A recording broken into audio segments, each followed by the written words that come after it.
మన భారతదేశం బలంగా ఉండాలి. ఇందాక సుధీర్ బాబు గారు తెలుగులో ఎందుకు మాట్లాడారు?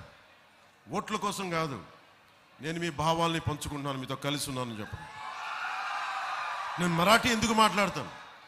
నాకు మరాఠీలో అధికారం అవసరం లేదు. ప్రజలు బాగుండాలి, ప్రజల అభివృద్ధి ఉండాలి, మహారాష్ట్ర అభివృద్ధి ఉండాలి. అది ఎలా చెప్పగలను? మరాఠీ భాషలో చెప్పాలని ప్రయత్నం చేస్తాను. కొన్ని తప్పులు ఉన్నప్పటికీ కూడా క్షమించమని ఎందుకు కోరుకుంటానంటే అది అహంకారంతో మాట్లాడడం, తెలిసినట్టు మాట్లాడటం కాదు, ఒక ప్రయత్నం చేస్తున్నాను. భాష మీద మమకారం, మన భారతీయ సంస్కృతి మీద గౌరవం, భారతీయ భాషల మీద గౌరవం. సనాతన ధర్మాన్ని కాపాడటం అంటే కేవలం భగవారంగు కాదు, రామ మందిరం కాదు, వాటితో పాటు మన భాష, మన యాస, మన మాండలిక, మన సంస్కృతులు.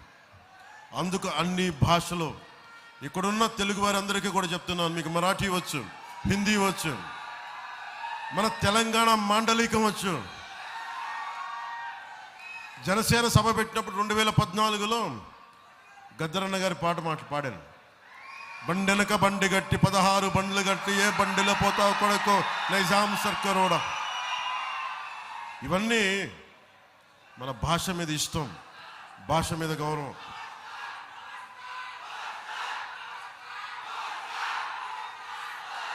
लक्षात ठेवा जो देणार कष्टाला किंमत, तरुणांना हिम्मत, त्यालच्या टेणार तुम्ही मत. मैं बल्लारपुर की जनता से अनुरोध करता हूं, कि अपने क्षेत्र के विकास के लिए कमल का बटन दबाए और बीजेपी प्रत्याशी सुधीर भाऊ जी को भारी मतों से विजयी बनाए. ఆయనకి ఘన విజయాన్ని ఇవ్వండి, అద్భుతమైన విజయం ఇవ్వండి. మన మహాయుతి సర్కార్, ఎన్డీఏ సర్కార్ మూడోసారి ప్రధానమంత్రి మోడీ గారు రాకూడదు అని ఎంతమంది కోరుకున్నారు. అందరినీ కాదని కూర్చోబెట్టం ఆ సత్తా ఆంధ్ర నుంచి ఇచ్చాము. భారతదేశానికి బలమైన నాయకుడు కావాలి. భారతదేశంలో మన నాన్నగారు 2008 మనకి కస్సాబ్ పాకిస్తాన్ నుంచి ఉగ్రవాదులు వచ్చి ముంబై మీద దాడులు జరిగితే నేను ఆ రోజున కాశీలో ఉన్నాను. మా నాన్నగారి చితాభస్మం కలపడానికి ఆ రోజు అనిపించింది, ఒక పాకిస్తాన్ నుంచి ఉగ్రవాదులు వచ్చి ఇష్టారాజ్యంగా మన ఆర్థిక రాజధానిలో ఈరోజు మన కలలు కంటున్న $1 ట్రిలియన్ ఎకానమీకి సంబంధించిన మహారాష్ట్రలో ముంబైలో ఆ రోజు దాడులు చేస్తూ ఉంటే నాకు ఒకటే అనిపించింది, బలమైన నాయకుడు కావాలి. దేశం ఇన్ని కోట్ల మంది ప్రజల వెన్నెముకని ధైర్యంగా నిలబెట్టే నాయకుడు కావాలి. ఆ నాయకుడు నరేంద్ర మోడీ గారిలో కనిపించాడు నాకు. ఇప్పుడు ఉన్నాయా మీకు? ఒక్కళ్ళు వస్తున్నారా బయటికి? ఉగ్రవాదులు ఉన్నారా? అందుకు అభివృద్ధితో పాటు భారతదేశం బలహీనమైంది కాదు, బలమైన దేశం.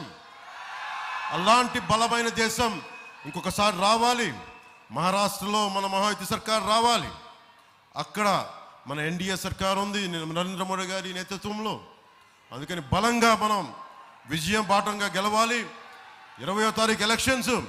మీరందరూ కమలం గుర్తు ఎక్కడుందో, ఎన్సీపీకి గుర్తులు ఏమున్నాయో, మన శివసేన మన గుర్తులు ఏమున్నాయో వాటన్నిటికీ మీరందరూ ఓట్లు వేసేయండి, గెలిపించండి మనస్ఫూర్తిగా కోరుకుంటూ,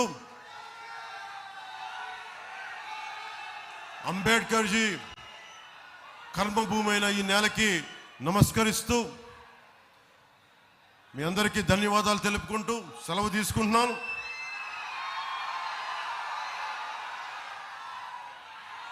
అలాగే ఇందాక ఇక్కడ రాగానే నాకు టీపీఎల్